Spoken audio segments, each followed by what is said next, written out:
அம்பானி நானாகிறேன்.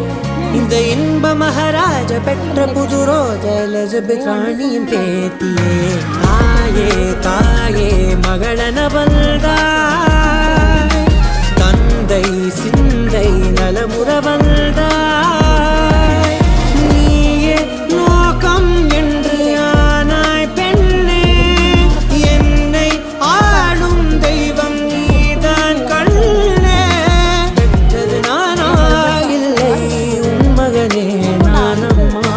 தாயே தாயே மகளனவள்தாய், தந்தை சிந்தை நலமுறவள்